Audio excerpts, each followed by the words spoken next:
Olá, tudo bem? Eu sou o pastor Orlando Lopes, da comunidade evangélica Ceifeiros da Seara Santa, e estou aqui para trazer uma parcela da palavra do Senhor, da palavra de Deus para a sua vida, amém? Eu quero meditar juntamente com você, vamos meditar juntos aqui em Mateus capítulo 7, onde diz: Não julgueis para que não sejais julgados, pois com o critério com que julgardes, sereis julgados, e com a medida com que tiverdes medido, vos medirão também. Amém? Olha só, o texto está dizendo que nós seremos julgados na mesma medida que nós julgarmos o nosso próximo. Nós estamos vivendo num país onde estão acontecendo muitas coisas, né? Nós estamos aí numa crise econômica, mas o que a gente precisa entender é o porquê das coisas, né? O ponto de vista de Deus é diferente do nosso ponto de vista. Às vezes você tem aí um vizinho, um amigo, até mesmo um irmão de igreja que te magoou, que te entristeceu, né, que te magoou profundamente. E aí você, quem sabe, você usa aquele velho jargão, né? Do meio evangélico: Deus vai fazer justiça, Deus vai fazer justiça, Deus vai fazer justiça. Eu quero dizer para você, Deus realmente ele faz justiça, sim. Mas há um detalhe muito importante em analisar na hora de pedirmos a Deus justiça. Eu quero dizer para você, meu querido, minha querida irmã, meu querido irmão, em nome de Jesus, é melhor pedir sabedoria do que pedir justiça. É melhor pedir sabedoria e misericórdia do que pedir justiça. E eu vou te dizer por quê. Porque uma certa vez, o profeta Isaías, no capítulo 64, né, do seu livro, ele quis pedir a Deus que Deus fizesse algo porque ele achava que deveria ser feito.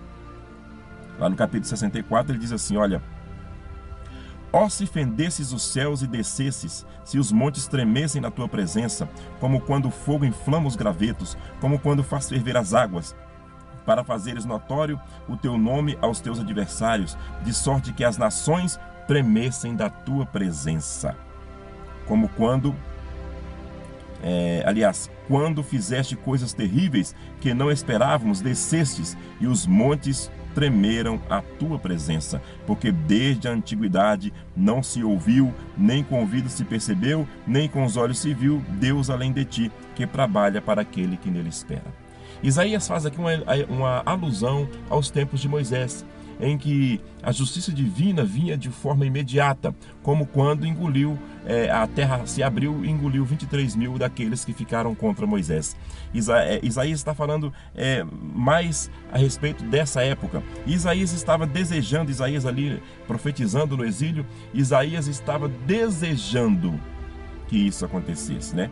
Isaías estava desejando que realmente Deus descesse e fizesse justiça, porque Isaías não estava mais aguentando falar, pregar, e as pessoas não ouvirem, e as pessoas não darem uma resposta positiva, e as pessoas continuavam na desobediência.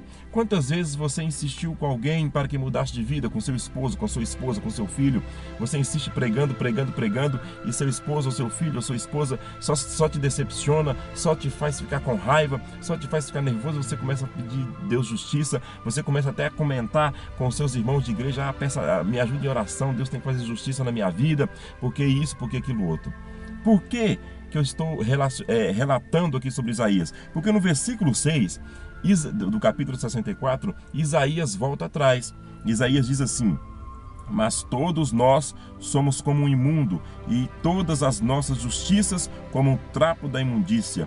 Todos nós murchamos como a folha, e as nossas iniquidades como um vento nos arrebatam. O que Isaías está dizendo? Isaías está nos mostrando que ele refletiu, que ele pensou melhor, que ele pensou assim: olha, peraí, eu não posso pensar assim, porque a minha justiça é como trapo de imundícia. Trapo de imundícia era pano de menstruação.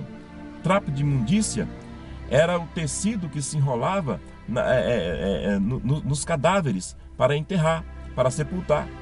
Então, ele estava dizendo que não tinha como ele querer justiça se ele mesmo considerava a justiça dele errada, o ponto de vista dele errado. Então, meu querido, ele está dizendo que ele não tinha moral para falar aquilo. Embora num contexto literário, a gente percebe que Isaías foi um profeta exemplar, mas ele, diante da justiça de Deus, se colocando diante de Deus, ele verificou que ele não tinha condições de pedir a Deus aquilo, de pedir a Deus que destruísse o povo por causa do pecado. E às vezes, irmãos, a questão é: qual é o ponto de vista de Deus e qual é o meu ponto de vista? Às vezes você, quem sabe, está pedindo justiça. Ah, Senhor, faz justiça comigo em relação ao meu esposo, faz justiça comigo em relação à minha esposa, faz justiça comigo em relação ao meu filho, ao meu irmão, ao meu vizinho. E de repente, do ponto de vista de Deus, você está errado. E não seu vizinho, e não seu esposo, e não sua esposa. E se de repente, do ponto de vista de Deus, for você que estiver errado, e você pede justiça, e Deus realmente resolver fazer justiça, a justiça dele vai pesar contra quem? Contra você.